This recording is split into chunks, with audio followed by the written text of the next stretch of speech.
দর্শক মানচিত্র নিয়মিত আয়োজন কথোপকথনে খালেদা জিয়ার মৃত্যুর রহস্যের প্রতিটি প্রতিটি প্রমাণ পরতে পরতে বনি আমিনের কাছে আছে, আর সেটা তৃতীয় আরেকটি দেশ থেকে যে তথ্য সংগ্রহ করে আমি আজ তোমাদের কাছে প্রকাশ করব। তবে ফেসবুকে না, এটা ইউটিউবেই যাবে। তোমরা একটু চোখ রাখো। আচ্ছা, এখন একটু দেখো তো দেখি কি কি তথ্যটা। এই ভিডিওটা একটু ক্লিপটা দেখো। কিন্তু না, সেটা করা সম্ভব হয়নি। যেখানে হোম অফিস কোনো ভিসা দেয়নি এবং এয়ার কার্গো, আমি বলবো যে অ্যাম্বুলেন্স, তারাও রিফিউজ করেছে। এখন তিনি মারা যাওয়ার পরে লাশও পাঠাতে পারছে না। দাদাদের সাথে নেগোসিয়েশন হয়নি, তারিখও আনতে পারছে না। কিন্তু এদিকে এস আলমের সাইফুজ্জামান, সেই জয়ের পুরো কি যেন নাম, শেখ হাসিনা জয়, মানে পুরো নাম মানে শেখ হাসিনা জয়ের নির্দেশে তখন ওখানে ঘটে নাচছিল সাইফুজ্জামান ভোর, সেখানে এস আলমের সাইফুল। এরপরে দেশের ভেতরে ঘরের শত্রু বিভীষণ শিলং, সালাউদ্দিন, মির্জা আব্বাস, তারপর আমার চট্টগ্রামের সেই আমির খসরু, তারা মাঝখানে সেই দাদাদের দু তিনজন গুরুত্বপূর্ণ লোককে রেখে ত্রিমুখী নেগোসিয়েশন চলছিল কিভাবে কি করা। কারণ খালেদা জিয়া তো মারা গেছে এবং লাশ নিয়ে যদি ছেলের সামনে হয়, লাশ নিয়ে ছেলেকে আনতে হবে, অথবা ছেলেকে লাশের কাছে আসতে হবে, কিন্তু লাশ তো নেওয়া যাচ্ছে না। শেষ পর্যন্ত তারেক সেই দাদাদের প্রস্তাবিত 3টা শর্তের উপরে সই, অনিচ্ছা সত্ত্বে, এক্ষেত্রে আমি তারেক রহমানকে সাধুবাদ দেব। সে চায়নি সই দিতে, যে এই গোলামীর দাসখত বাংলাটা কি জানি বলে, বাংলায় বলে দস্তখত, দাসখত, সেই দাসখত সে দিতে চায়নি। কিন্তু তাকে সেই এস আলমের সাইফুল, সেই শেখ জয়, তাকে বাধ্য করেছে, ভয় দেখিয়েছে। শেষ অবধি তাকে সই দিতে বাধ্য করে দেশে আসার ঘোষণা দিয়েছে। আপনার লক্ষ্য রাখবেন, সই দেওয়ার আগেও তারা কিন্তু বলছিল যে আমি আদৌ দেশে কখন যাব আমি জানি না, আমার যাওয়াটা আমার উপরে নির্ভর করে না, এটা কারো হাতে আছে। এটাই সেই দীর্ঘ 21 মিনিটের সেই ভিডিওর মাত্র একটা ঝিলিক দেখালাম। এই ঝিলিক আসিতেছে প্রমাণ সহ, একেবারে তোমাদের চোখের সামনে আঙ্গুল দিয়ে প্রমাণ করে দেব। সেই বিদুষী নারী, বাংলাদেশের রাজনীতির শ্রদ্ধেয় সেই গুণবতী নায়িকা খালেদা জিয়া ইন্তেকাল করেছিলেন 6 ডিসেম্বর অস্ট্রেলিয়ান টাইম 4:20 PM মারা গিয়েছিল। একটি গান দিয়ে শুধু গানটা দিয়ে আমি লিখেছিলাম, তিনি চলে গেছেন নীরবে। একটা গান লিখো আমার জন্য, না হয় আমি তোমার কাছে ছিলে মতি নগণ্য। একটা গান লিখো আমার জন্য, না হয় আমি তোমার। যাদের মাথা মাল আছে না, তারাই বুঝেছে বনি আমিন কি বলছিল। একটা বিষয়, এই বিএনপির সাইবার টিম এইভাবে এই যারা ইসলামী পন্থী বা আমরা যারা জামায়াতে ইসলামকে আমরা চাচ্ছি, এই তাদেরকে খুব বুলি করছে, সাইবার বুলি করছে বিএনপির। এদের মাথা এমনিতে মোটা। আমার একটা প্রশ্ন, জামায়াতে ইসলামী অথবা ইসলামী সেই মোর্চার কোনো ট্যালেন্টেড লোক নাই, সাইবার প্রোটেকশনের লোক নাই, নাকি শুধু খালি উক্কু সেজদা দেওয়া এই দিয়ে চলবে না? গুন্ডার সাথে গুন্ডার মতো লড়তে হবে। সাইবার অ্যাটাকারের সেই সাইবার অ্যাটাককে প্রতিহত করার মতো মেধা রাখতে হবে, প্রোটেকশন দিতে হবে তোমাদের পক্ষে যারা কাজ করছে। শুধু রুক্কু রুক্কু রুক্কু এই 5 ওয়াক্ত নামাজ পড়ে পড়ে মাথাটার মধ্যে চর্বি জমায়ও না। তোমাদেরকে যারা সাপোর্ট করছে তাদেরকে একটু সাপোর্ট করো, তাদেরকে সাপোর্ট করো। আল্লাহর রহমতে বনি আমিনের হয়তোবা লাগবে না, বনি আমিনের হয়তোবা লাগবে না। বনি আমিন ওয়েল প্রোটেক্টেড ইনশাআল্লাহ। আবার বলে রাখছি, বনি আমিনের ফেসবুক মেরে দিয়েছি, বনি আমিনের ফেসবুক খেয়ে দিয়েছি। নো চাঁদু, ডিঅ্যাক্টিভেট করে বিশ্রামে রেখেছি বনি আমিনের ফেসবুক।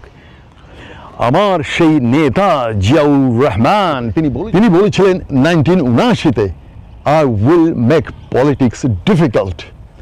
আর আজ আমি বনি আমিন এই অস্ট্রেলিয়া থেকে বলছি, I will make election difficult for BNP। অর্থাৎ এইবার যে বিএনপির যে নির্বাচন, এটাকে আমি ডিফিকাল্ট করে দেবো ইনশাআল্লাহুল আজিম। ইসলামের নামে, আল্লাহর নামে আমি বিএনপির এইবারের নির্বাচনটাকে আমি ডিফিকাল্ট করে দেব।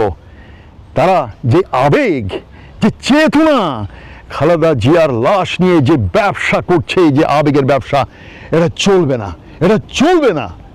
খালেদা জিয়ার জন্ম তারিখকে এই চাটুকাররা করেছে, ভুল একটা তার জন্ম তারিখ করেছিল। আবার তার মৃত্যু দিবসটাকেও এই চাটুকার স্বার্থান্বেষী এই বিএনপির লোকরাই করেছে। সত্যটা কেউ জানলো না, সত্যটা কেউ জানলো না কবে কখন তিনি মারা গিয়েছেন। এনিওয়ে, সেই ভিডিওর জন্য অপেক্ষা করুন। বনি আমিন হাতে কলমে প্রমাণ সহ বিশ্বের কাছে ওপেন করে দেবে যে বিএনপি কতটুকু নেককারজনক একটা লাশ নিয়ে ব্যবসা করছে। তার মৃত্যু নিয়ে, একটা বিদুষী নারীর একটা লাশ নিয়ে তারা ব্যবসা করছে। আর আমি তার মৃত্যুর আসল দিবসটা শুধু প্রকাশ করছি, এতেই তোমরা খেপে যাচ্ছ, আমাকে ফেসবুকে বুলি করছো। আবার বলে রাখছি, আমি হাইবারনেশনে গিয়েছি। হাইবারনেশনের বাংলা হচ্ছে ডিঅ্যাক্টিভেশন অথবা বিশ্রাম। আগামী মাসে ইয়াঙ্গুন, রেঙ্গুন এবং ব্যাংকক থেকে তোমাদের সাথে কথা হবে, দেখা হবে। ততদিন তোমরা নিজেরাই একজনের গড় একজনের মারো। ওকে, আমি Boni Amin, this is Boni Amin, that's all. এবার সেই খালেদা জিয়ার সেই ভিডিওর আরেকটি অংশ একটু দেখুন, আমি বিদায় হই তাহলে। হ্যাঁ, সেই ফুল ভিডিওটা আসবে খুব সহসা। This is Boni Amin from Sydney, Australia. Thank you very much. Bye bye. যদি খালেদা জিয়া দেশে, অর্থাৎ তার মৃত্যুটা যেদিন হয়েছে সেই দিন যদি ঘোষণা হতো, তাহলে তারেক জিয়া লন্ডন থেকে কখনো আর ফিরতেন না, কারণ তার রাজনীতি ওখানে শেষ। আর যে স্বার্থান্বেষী যে বিএনপির যে লোকগুলো, তাদেরও সেই পারপাস সার্ভ হতো না। এবং দাদাদের হাতে একমাত্র ঘুঁটি ছিল এই বিএনপির স্বার্থান্বেষী মহল। দাদারাই যেভাবে ছক এঁকে দিয়েছিল, ঠিক সেই ছক মোতাবেকই কাজ হয়েছে। তারেক জিয়া প্রবাসে থাকা অবস্থায় যদি মাকে মৃত ঘোষণা করা হতো, তাহলে বিএনপি রাজনীতি শেষ, তার গিয়ে আসতো না। আবার তারেক জিয়া নামার পরের দিনেই যদি খালেদা জিয়ার মৃত্যু ঘোষণা করা হতো, তখনও জনমনে একটা প্রশ্ন থাকতো যে উনি আসলেন, তারপর দিনে মারা গেলেন। আপনাদের মনে আছে বনি আমিন তখন বলেছিল যে না, মৃত্যু এখন ঘোষণা করবে না, এটা কুলিং পিরিয়ড বলে, এটাকে ইংরেজিতে বলে কুলিং পিরিয়ড। যে তারেক আসবে, আসার মিনিমাম 1 সপ্তাহ সময়ের ভিতরেই তারপর তারা মায়ের মৃত্যু ঘোষণা করবে। অর্থাৎ বিএনপির ভোট প্রচারণা, বিএনপির রাজনীতি বেঁচে গেল।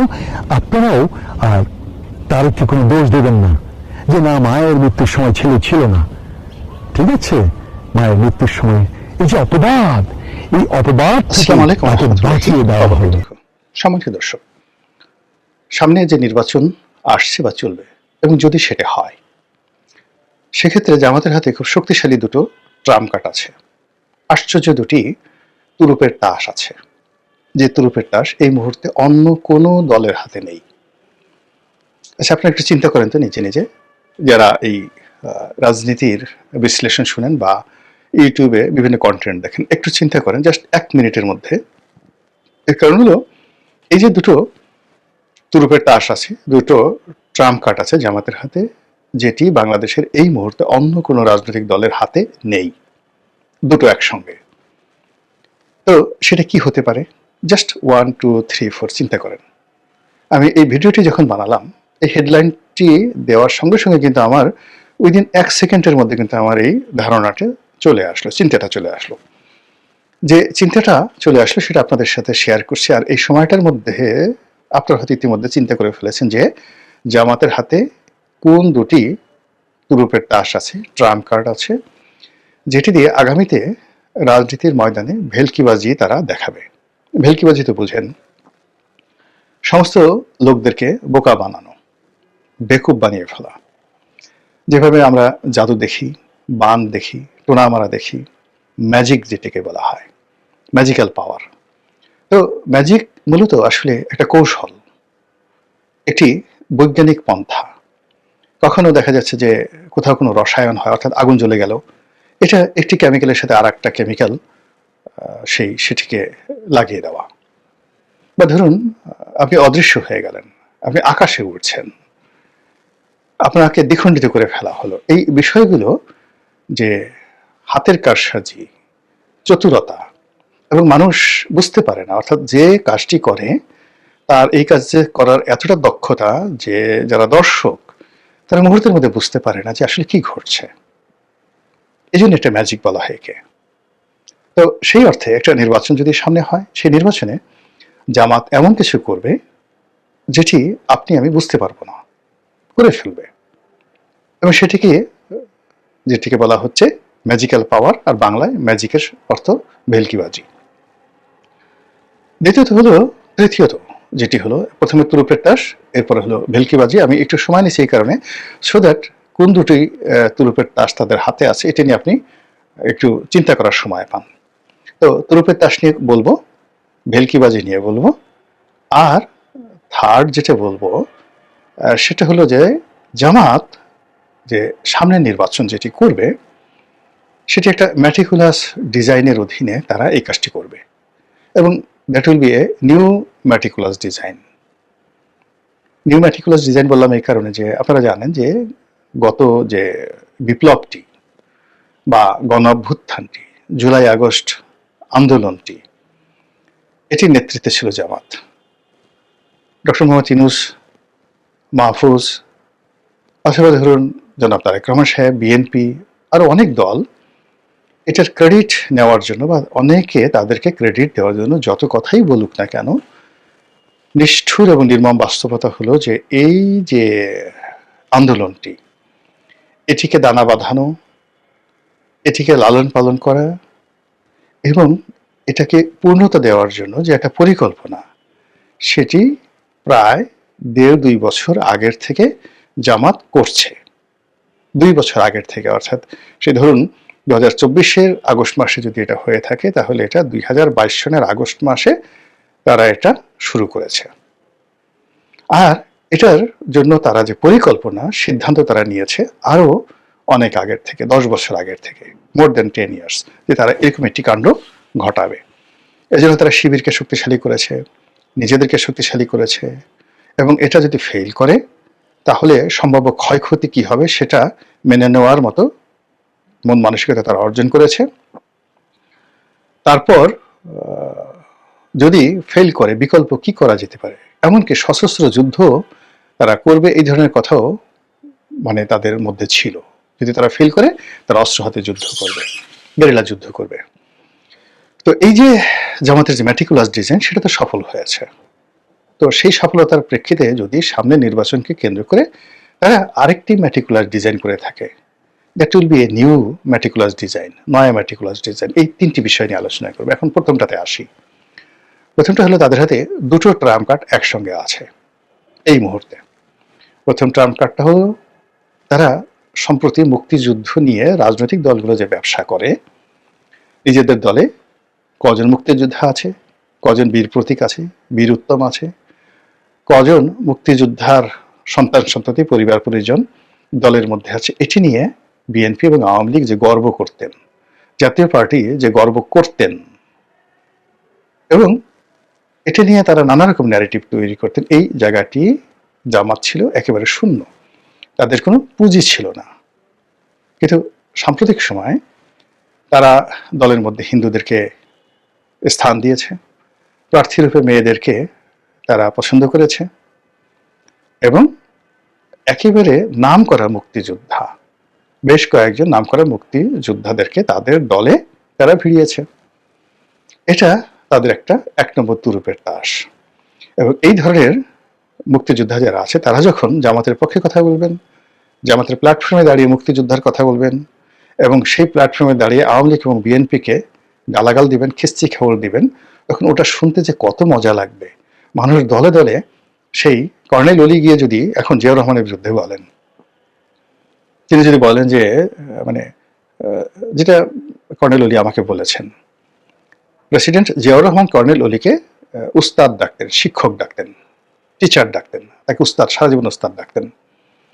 তো ওইরকম তাদের সম্পর্ক। বেগম জিয়ার সঙ্গে কর্নেল অলির যে ব্যক্তিগত একটা সম্পর্ক ছিল, বেগম জিয়া তাকে অসম্ভব রকম শ্রদ্ধা করতেন জিয়াউর রহমান সাহেবের ঘনিষ্ঠজন হিসাবে। তিনি পারিবারিক বন্ধু ছিলেন। কাজে জিয়া পরিবারকে ডুবানোর জন্য, বিএনপিকে ডুবানোর জন্য কর্নেল অলির একটা প্ল্যাটফর্ম দরকার, এবং সেই প্ল্যাটফর্মটা যদি জামাতের হয়। দ্বিতীয়ত, কর্নেল অলির যে নির্বাচনী এলাকা, সেই নির্বাচনী এলাকায় জামাতের প্রাধান্য, ওখানে বিএনপি নেই। কর্নেল অলি মানে ওখানে দুটো কনস্টিটিউয়েন্সি, দুটো নির্বাচনী এলাকা, এই দুটো নির্বাচনী এলাকাতেই যাকে বলা হয় কর্নেল অলির নিদারুণ কর্তৃত্ব রয়েছে। এখন তার সঙ্গে যখন জামাত যুক্ত হলো, তখন পুরো চট্টগ্রামের রাজনীতি, কক্সবাজারের রাজনীতি, এর উপরে কর্নেল অলির একটা কর্তৃত্ব চলে আসবে। তার সঙ্গে সঙ্গে হিল ট্রাকসে, যেহেতু তিনি আর্মি ম্যান, আর্মির সঙ্গে তার একটা ভালো সম্পর্ক, মুক্তিযুদ্ধের তিনি অত্যন্ত গুরুত্বপূর্ণ একজন অধিকর্তা ছিলেন, এবং চট্টগ্রামের মানুষ। ফলে ওই এলাকাতে জামাতের এমনি শক্তি আছে। আপনার সাতকানিয়া, চন্দনাইশ, এই সমস্ত এলাকাতে কর্নেল অলি এবং জামাতের যে শক্তি, ওখানে বিএনপির কোনো লোক দাঁড়াতে পারবে না। এবং আপনারা যারা ওই সাতকানিয়া ওই এলাকা চিনেন, এবং ওটা দিয়ে আপনার কক্সবাজারে যেতে হয়, এবং ওখানে যদি জামাত এবং কর্নেল অলি দাঁড়ায়, তাহলে কক্সবাজারের সালাউদ্দিন সাহেব কক্সবাজারে যেতে পারবেন না। অন্যদিকে এদিকে এসে যদি আপনি নোয়াখালী, সীতাকুণ্ড, এই কিছু কিছু এলাকাতে আছে যেখানে জামাতের আধিপত্য আছে। চট্টগ্রামে যাওয়ার পথে চট্টগ্রামের লোকজন মানে সেখানে একটা শহরে তাদের একটা শক্তি আছে। দ্বিতীয়ত, চট্টগ্রাম বিশ্ববিদ্যালয়।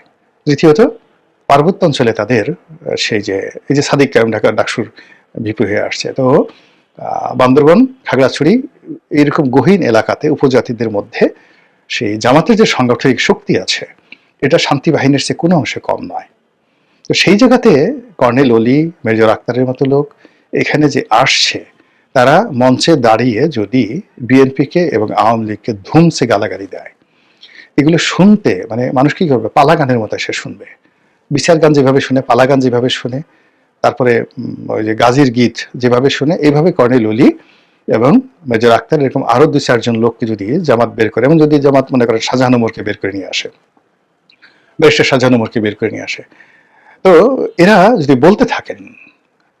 বলতে থাকেন জামাতের মানে বিএনপির বিরুদ্ধে এবং আওয়ামী লীগের বিরুদ্ধে, এটা তাদের একটা নাম্বার 1 তুরুপের তাস।